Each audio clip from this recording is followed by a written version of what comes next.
342장으로 찬송하겠습니다. 342장 찬송입니다.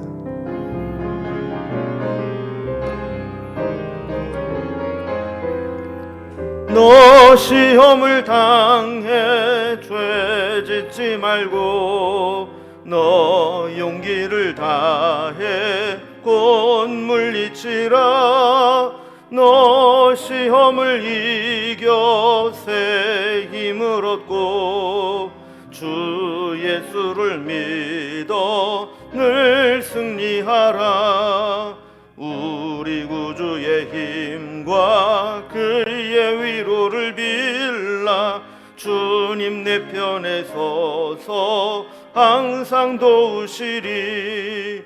내 친구를 삼가 잘 선택하고 너 언행을 삼가 늘 조심하라.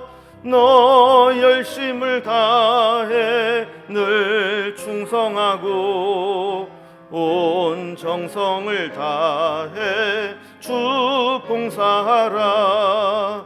우리 구주의 힘과 그의 위로를 빌라. 주님 내 편에 서서 항상 도우시리. 잘 이기는 자는 상 받으리니 너 낙심치 말고 늘 전진하라. 내 구세주 예수 힘 주시리니 주 예수를 믿어 늘 승리하라. 우리 구주의 힘과 그의 위로를 빌라. 주님 내 편에 서서 항상 도우시리. 아멘. 오늘 함께 나눌 하나님 말씀은 구약성경 다니엘서 10장 1절에서 9절까지 말씀입니다. 다니엘 10장 1절에서 9절까지 1250면에 있습니다. 이 말씀을 제가 봉독하겠습니다. 바사왕 고레스 제3년에 한 일이 벨드사살이라 이름한 다니엘에게 나타났는데 그 일이 참되니 곧 큰 전쟁에 관한 것이라. 다니엘이 그 일을 분명히 알았고 그 환상을 깨달으니라. 그때 나 다니엘이 새 이레 동안을 슬퍼하며 새 이레가 차기까지 좋은 떡을 먹지 아니하며 고기와 포도주를 입에 대지 아니하며 또 기름을 바르지 아니하니라. 첫째 달 24일에 내가 hit데겔이라 하는 큰 강가에 있었는데 그때 내가 눈을 들어 바라본즉 한 사람이 세마포 옷을 입었고 허리에는 우바스 순금띠를 띠었더라. 또 그의 몸은 황옥 같고 그의 얼굴은 번갯빛 같고 그의 눈은 횃빛 같고 그의 팔과 발은 빛난 놋과 같고 그의 말소리는 무리의 소리와 같더라. 이 환상을 나 다니엘이 홀로 보았고 나와 함께한 사람들은 이 환상은 보지 못하였어도 그들이 크게 떨며 도망하여 숨었느니라. 그러므로 나만 홀로 있어서 이 큰 환상을 볼 때에 내 몸에 힘이 빠졌고 나의 아름다운 빛이 변하여 썩은 듯 하였고 나의 힘이 다 없어졌으나 내가 그의 음성을 들었는데 그의 음성을 들을 때에 내가 얼굴을 땅에 대고 깊이 잠들었느니라. 아멘. 다니엘서 10장에서는 이제 다니엘이 본 또 다른 환상이 새롭게 시작이 됩니다. 전에도 말씀을 드린 것처럼 다니엘이 본 환상은 그 환상을 본 시기가 언제냐 이거를 알아야 그 내용을 이해하기가 쉽습니다. 10장에 있는 환상은 바사왕 고레스 3년이라고 했습니다. 바사왕 고레스는 우리가 잘 알다시피 그가 즉위하면서 고레스 칙령을 반포해서 포로로 끌려온 자들이 본국으로 돌아갈 수 있도록 허락한 왕입니다. 그러니까 고레스 3년이라고 하는 것은 이미 포로 귀환이 이루어지고 있었던 시점임을 의미합니다. 이런 상황에서 하나님은 다니엘에게 크게 두 가지 환상을 보여주시는데, 하나는 천상의 어떤 신적인 존재, 하나님의 모습을 보게 하셨고, 또 하나는 큰 전쟁에 관한 환상을 보여주십니다. 고레스 칙령으로 본국에 돌아갈 수 있게 된 것은 다행스러운 일이지만 그것으로 끝나는 것이 아니라 또 다른 세력들이 일어나서 엄청난 분쟁과 패권 전쟁에 휘말리게 되고 본국으로 돌아간 이스라엘 백성들도 어쩔 수 없이 그 전쟁에 휘말리게 된다는 이야기입니다. 오늘은 이 두 가지 환상 중에서 첫 번째 환상으로 히데겔 강가에서 하나님의 모습, 신적인 존재를 환상으로 보게 된 모습이 기록되어 있습니다. 오늘 본문을 좀 단락별로 좀 구분을 해보면, 먼저 첫 번째로 1절에서 3절까지는 환상을 보고 탄식하게 되는 다니엘의 모습이 나옵니다. 그리고 두 번째 단락 4절에서 6절까지는 천상의 신적인 존재 하나님을 환상 가운데 보게 됩니다. 그리고 7절에서 9절까지는 그 환상을 본 자들의 반응이 나타나고 있습니다. 이제 단락별로 살펴봅니다. 첫 번째 단락입니다. 환상을 보고 탄식하는 다니엘의 모습입니다. 자, 먼저 이제 환상을 보게 된 배경을 다시 한번 살펴봅니다. 지난 9장에서 다니엘은 예레미야의 예언대로 포로로 끌려온 지 70년 만에 다시 돌아가게 되리라 하는 말씀을 붙잡고 기도했습니다. 그래서 그 기도가 응답으로 이루어진 것이죠. 그래서 1절 말씀을 보면 이 바사왕 고레스 제3년에 한 일이 벨드사살이라 이름한 다니엘에게 나타났는데 그 일이 참되니 곧 큰 전쟁에 관한 것이라 다니엘이 그 일을 분명히 알았고 그 환상을 깨달으니라 그랬습니다. 그러니까 바사왕 고레스 제3년에 다니엘에게 나타난 환상이다. 자, 이것은 이제 이미 고레스 칙령으로 1차 포로 귀환이 이루어져서 유대인들이 상당 부분 예루살렘으로 돌아간 그 이후에 본 환상이라는 것입니다. 여기에 보면 특별히 벨드사살이라 이름한 다니엘에게라고 했습니다. 이걸 보면 다니엘이 자신의 어떤 신앙의 정체성을 잃어버리지 않기 위해서 얼마나 애를 썼는가를 보게 됩니다. 그는 강제로 벨드사살이라 하는 이름을 받게 되었지만 그는 늘 공적으로는 벨드사살이지만 자기 자신은 다니엘이다 라는 의식을 가지고 살아갔던 것이죠. 자, 그리고 그가 본 환상의 전체적인 내용은 큰 전쟁에 관한 것이다 그랬습니다. 그래서 2절과 3절을 보면 그때 나 다니엘이 새 이레 동안을 슬퍼하며 새 이레가 차기까지 좋은 떡을 먹지 아니하며 고기와 포도주를 입에 대지 아니하며 또 기름을 바르지 아니하니라 그랬습니다. 새 이레라는 말이 계속 나오게 되는데 요즘에도 어떤 특별 기도회 같은 것을 할 때 새 이레 특별 기도회 뭐 이런 것들을 하는데 그 새 이레가 바로 여기 다니엘서에서 나타난 근거를 두고 하는 기도입니다. 근데 특별한 것은 이 다니엘이 여기에서 새 이레 동안 기도를 하는데 슬퍼하고 좋은 떡이나 고기나 포도주를 입에 대지 않고 기름을 바르지 않았다 이렇게 이야기를 합니다.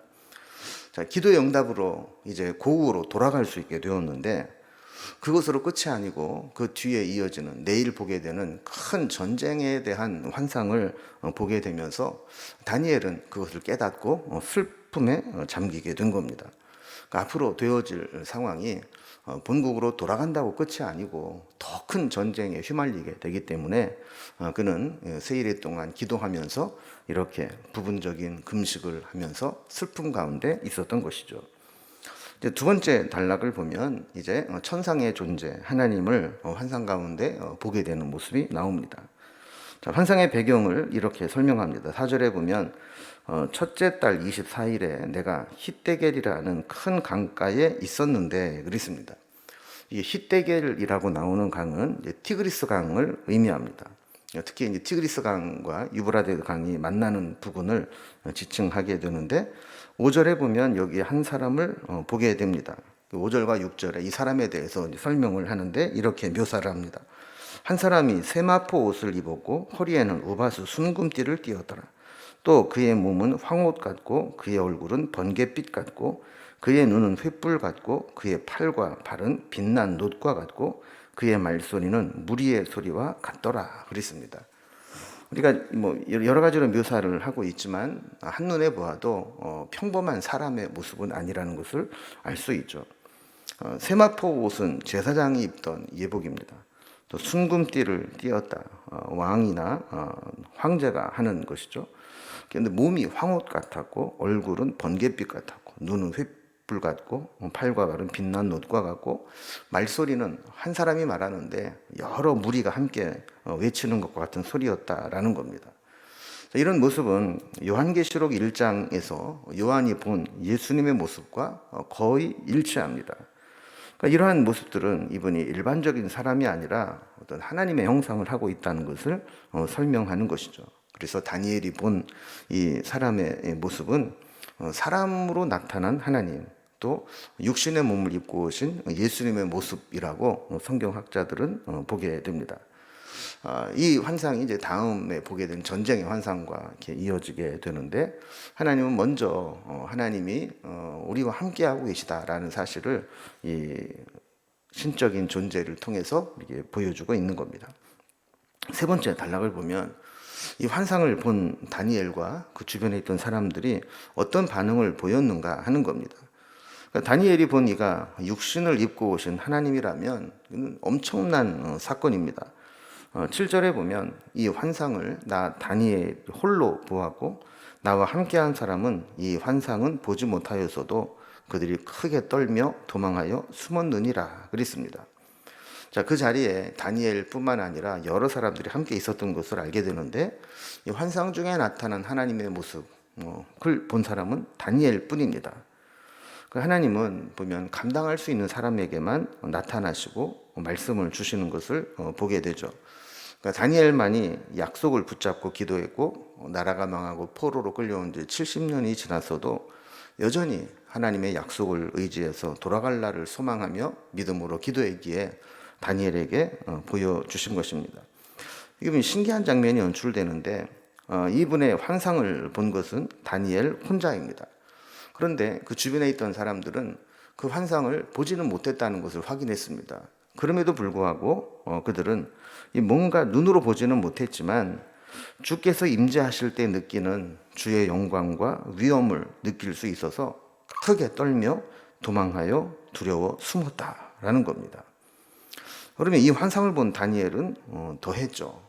정말 실제로 주님의 모습을 보게 된 다니엘은 8절에 보면 그러므로 나만 홀로 있어서 이 큰 환상을 볼 때에 내 몸에 힘이 빠졌고 나의 아름다운 빛이 변하여 썩은 듯 하였고 나의 힘이 다 없어졌으나 그랬습니다.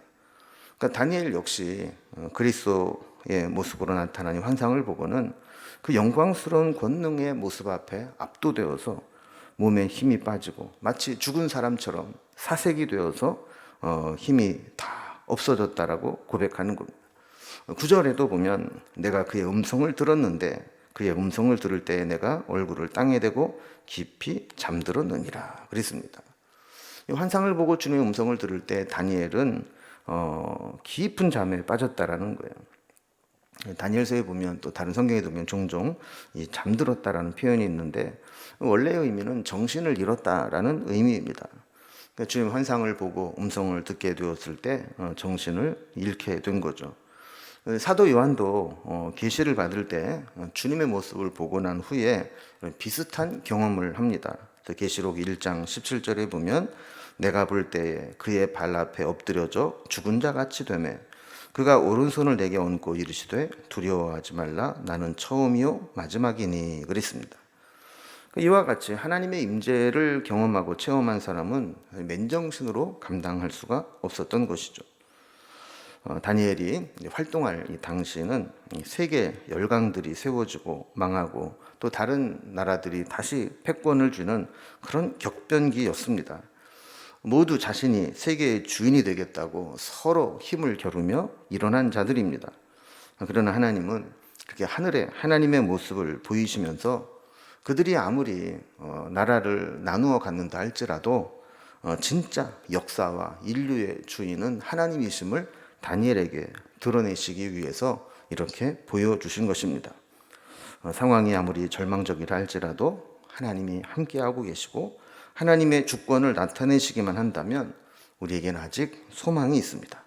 그래서 힘들고 고통스러운 상황에서도 탄식할 수밖에 없지만 그 자리에서 역사의 주인으로 임재하고 계신 하나님을 바라보면서 우리는 조심스럽게 소망을 품을 수 있게 되는 겁니다.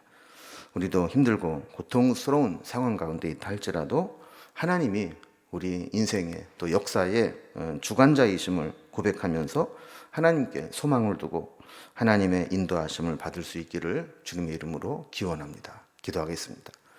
하나님 아버지, 이 세상은 서로 자기가 잘났다고, 자기가 권력을 주겠다고 서로 나서고 있지만, 그러나 우리는 하나님의 역사의 주관자이시고 하나님의 뜻대로 이 역사가 이루어지고 있는 것을 믿습니다.